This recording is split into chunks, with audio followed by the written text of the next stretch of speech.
শুনে যান একটি সাহসী বিড়ালের গল্প। ছোট একটি বিড়াল, কিন্তু তার কাজ তাকে ইতিহাস করে রেখেছে। কি সেই কাজ জানেন? সালটা 1949। ব্রিটিশ নৌবাহিনীর একটি জাহাজ ছিল। সেই জাহাজে ছিল একটি বিড়াল, তার নাম সাইমন দ্য ক্যাট। শুরুতে তার কাজ ছিল খুব সাধারণ। জাহাজে ইঁদুরের সমস্যা ছিল, আর বিড়ালটা ইঁদুর ধরেই নাবিকদের সাহায্য করত।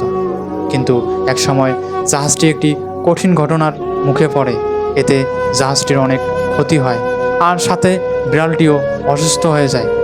বিড়ালটি পরে কিছুদিন গেলে সুস্থ হওয়ার পর সে আবারও জাহাজে তার কাজ চালিয়ে যায়। সে ইঁদুর ধরে জাহাজের খাবার নিরাপদ রাখত, আর অসুস্থ ক্লান্ত নাবিকদের পাশে এসে বসে থাকত। নাবিকদের মানসিক আনন্দ ও শান্তি দিত। তার এই সাহস আর দায়িত্বের জন্য বিড়ালটিকে মেডেল পুরস্কার দেওয়া হয়। এই গল্প আমাদের একটা কথা মনে করিয়ে দেয়, সাহস, দায়িত্ব আর দয়া কখনো বেশি শক্তি ও বড় শরীর দেখে আসে না। কখনো ছোট প্রাণীরাই অনেক বড় ভূমিকা রাখে সমাজ ও মানব সভ্যতার কল্যাণে।